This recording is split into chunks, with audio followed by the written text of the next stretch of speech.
আসসালামু আলাইকুম ওরহমতুল্লাহি ওয়াবারাকাতুহ।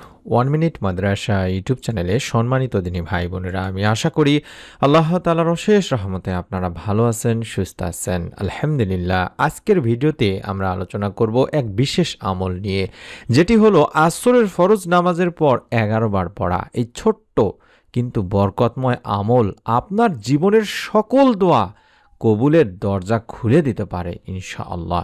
তাই অনুরোধ করছি, অবশ্যই মনোযোগ দিয়ে ভিডিওটি সম্পূর্ণ দেখবেন। মানুষের জীবন দুঃখ, কষ্ট, আশা, প্রত্যাশা আর সমস্যায় ভরা।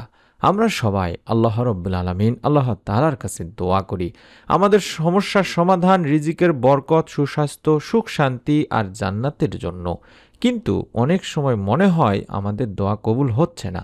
তাই আমরা আজ জানব কিভাবে আসরের পরের এই ছোট্ট আমলের মাধ্যমে আমাদের জীবনের দোয়াগুলোকে কবুল হওয়ার দিকে নিয়ে যায় সেই বিষয়টি। প্রথমেই জানব আসরের নামাজের গুরুত্ব নিয়ে।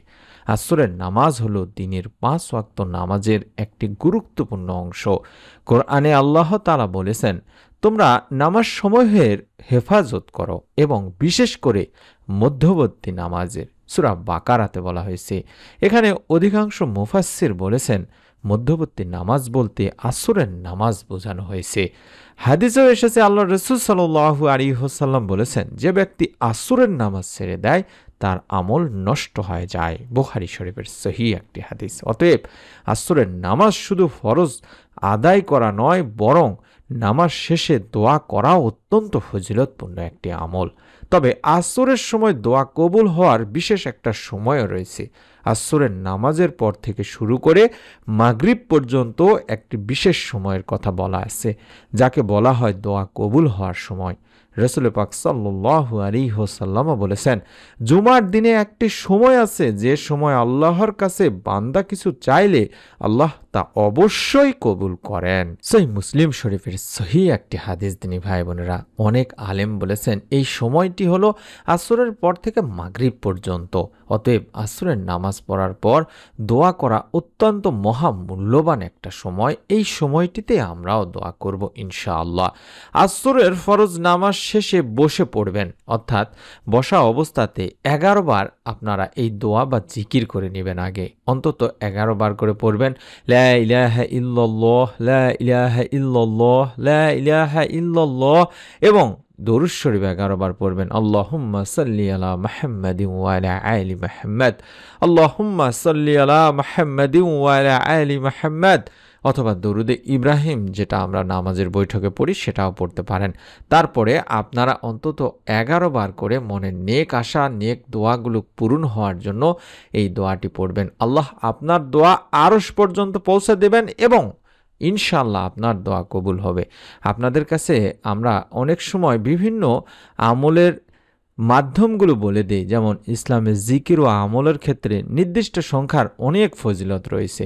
বিশেষ করে রাসূল পাক সাল্লাল্লাহু আলাইহি ওয়াসাল্লাম যেগুলো বলেছেন, যেমন নামাজ শেষে 33 বার সুবহানাল্লাহ, 33 বার আলহামদুলিল্লাহ, 34 বার আল্লাহু আকবার, এগুলো পড়তে হয় দিনী ভাই বোনেরা প্রত্যেক নামাজ শেষে, কারণ এগুলো সুন্নতি আমল। বিশ্বনবী সাল্লাল্লাহু আলাইহি ওয়াসাল্লাম এগুলোকে নির্দিষ্ট করে দিয়েছেন।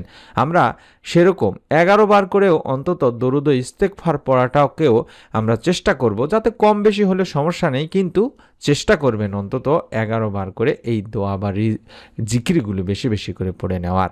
আল্লাহ রাব্বুল আলামিন তখনই বান্দার দোয়া কবুল করেন যখন বান্দার অন্তরটা খাঁটি থাকে, নিয়তটা খাঁটি থাকে।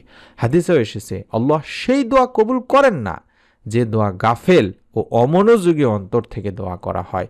অর্থাৎ মনোযোগ যে দোয়ায় থাকে না। অনেকে অনেক সময় দোয়া করেন, মনোযোগ অন্য জায়গায় পড়ে রয়েছে। হয়তোবা আপনি সরাসরি আল্লাহ রাব্বুল আলামিনের সঙ্গে যে কথা বলছেন দোয়ায়, সেটা আপনার মনের মধ্যে থাকেই না। তাই অনুরোধ করব, আপনি যে সমস্যায় আছেন সেটা আল্লাহ তাআলার কাছে খুলে বলুন দিনী ভাই বোনেরা। এটা সবচাইতে আমাদের জন্য সবচেয়ে বড় পাওয়া একটা।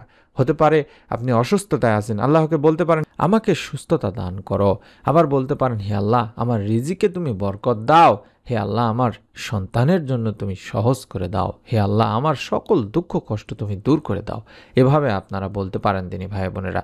জীবনের সমস্যাগুলো সহজ হতে শুরু করবে ইনশাআল্লাহ, আপনি মনে শান্তি পাবেন, আপনার রিজিকেও বরকত আসবে, দুঃখ কষ্ট ইনশাআল্লাহ দূর হয়ে যাবে, আল্লাহর রহমত আপনার উপর ইনশাআল্লাহ নাজিল হবে এবং দোয়া কবুল হওয়ার সম্ভাবনা আপনার বহুগুণে বেড়ে যাবে। তাই অনুরোধ করছি, মনের মধ্যে একটা বিশ্বাস নিয়ে নিয়ত করে আমল করতে হয় দিনী ভাই বোনেরা। অসংখ্য মা ও বোন আমল করে তারা মনের নেক আশা পূরণের সুসংবাদ পেয়েছেন।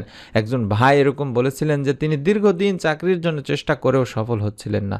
তিনি নিয়মিত আসরের নামাজের পরে 11 বার করে এই জিকির বলে বা দোয়া করে আপনারা মনের মধ্যে শতভাগ বিশ্বাস নিয়ে তিনি আমল করার পরে কয়েক মাসের মধ্যে রব্বুল আলামিন আল্লাহ তাআলা তার জন্য সুন্দর চাকরির ব্যবস্থা করে দিয়েছেন, আলহামদুলিল্লাহ। ঠিক সেরকমও আরেকজন বোনও ছিলেন যিনি সন্তানের জন্য অনেক দোয়া করছিলেন, নিয়মিত আমাদের ভিডিওগুলো দেখছিলেন, আসরের পরের 11 বার করে দরুদ শরীফ পড়ে মনের নেক আশা পূরণের, সন্তান লাভের পরীক্ষিত আমলের ভিডিওগুলো করছিলেন। আল্লাহ রাব্বুল আলামিন তাকেও সন্তান লাভের সুসংবাদ দেন, আলহামদুলিল্লাহ, আলহামদুলিল্লাহ, আলহামদুলিল্লাহ। আপনারাও মনের মধ্যে শতভাগ বিশ্বাস নিয়ে যদি আমল করতে পারেন, রব্বুল আলামিন আপনারও মনের নেক আশা পূরণ করবেন। আল্লাহ খুবই দয়ালু দিনী ভাই বোনেরা, তিনি আমাদের জন্য অসংখ্য সুযোগ দিয়েছেন দোয়া কবুল হওয়ার। তাহলে কেন আমরা এই সুযোগ হাতছাড়া করব? প্রতিদিন আসরের নামাজ শেষে মাত্র কয়েকটা মিনিট সময় দিয়ে অন্তত 11 বার এই ছোট্ট দোয়াটি পড়ুন আর আন্তরিক দোয়া করতে থাকুন, আন্তরিকভাবে মন থেকে দোয়া করতে থাকুন। আপনার দোয়া কবুল হওয়ার দরজা খুলে যাবে ইনশাআল্লাহ। আমরাও মন থেকে দোয়া করি রব্বুল আলামিন যেন আপনাদেরও মনের নেক আশাগুলো পূরণ করেন। আসরের নামাজ আদায় করে নেবেন সবার আগে। প্রতিদিন চেষ্টা করবেন আপনার আসরের নামাজ আদায় করার পর থেকে অন্তত 2-3টা মিনিট সময় দিয়ে এই আমলটি করার। প্রথমে দরুদের আমল করে নেবেন, তারপরে যেটি বললাম লা ইলাহা ইল্লাল্লাহ, সুবহানাল্লাহ, আলহামদুলিল্লাহ, আল্লাহু আকবার, তারপরে আপনারা যে কোনো জিকিরগুলো আগে বেশি বেশি করে নেবেন। তারপরে আল্লাহ তাআলার কাছে আপনারা মনের নেক আশা পূরণের দোয়া কবুল হওয়ার জন্য দুনিয়া আখিরাতের জন্য পড়বেন, রব্বানা আতিনা ফিদ দুনিয়া হাসানাতাও ওয়া ফিল আখিরাতি হাসানাতাও ওয়া কিনা আযাবান নার। এভাবে এই দোয়াটি বেশি বেশি পড়বেন। এটা হলো দুনিয়া আখিরাতের কল্যাণের দোয়া, অর্থাৎ দুনিয়াতেও শান্তি, আখিরাতেও শান্তি চাওয়ার দোয়া এবং জাহান্নাম থেকে মুক্তি পাওয়ার দোয়া। এই দোয়াটির অর্থই এটি যে হ্যাঁ আমাদের রব, হে আল্লাহ আমাদেরকে দুনিয়াতে কল্যাণ দাও, আখিরাতেও কল্যাণ দাও এবং আমাদের জাহান্নামের আযাব থেকে রক্ষা করো। সূরা বাকারাতে রয়েছে।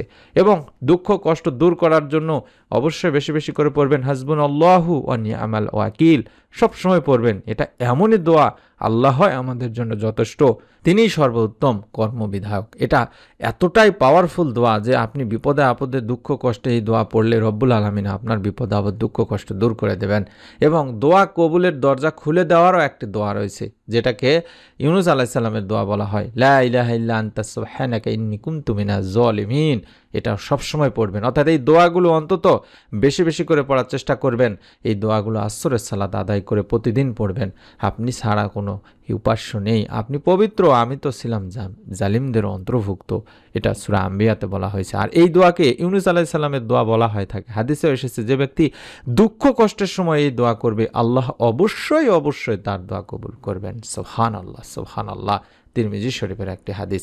তাই প্রতিদিন নামাজ শেষে এই দোয়াগুলো অন্তত কম করে হলেও 3 বার বা 11 বার পরে আল্লাহ তাআলার কাছে আন্তরিকভাবে চাইবেন, ইনশাআল্লাহ আপনার জীবনের সকল দোয়া কবুল হয়ে যাবে। মনের মধ্যে একটা বিশ্বাস নিয়ে নিয়ত করে আজ থেকে আমলটি শুরু করুন। এবং অবশ্যই যারা নতুন ভিডিওগুলো দেখতে চান, আমাদের ভিডিওগুলো পেতে চান, তারা সাবস্ক্রাইব করে রাখুন। আমি যেভাবে দেখাচ্ছি ঠিক সেভাবে আপনিও মোবাইলে দেখতে পাচ্ছেন ইনশাআল্লাহ। আশা করছি আমাদের নতুন ভিডিওগুলো পাওয়ার জন্য আপনারা আমাদের চ্যানেলটি সাবস্ক্রাইব করে রাখবেন।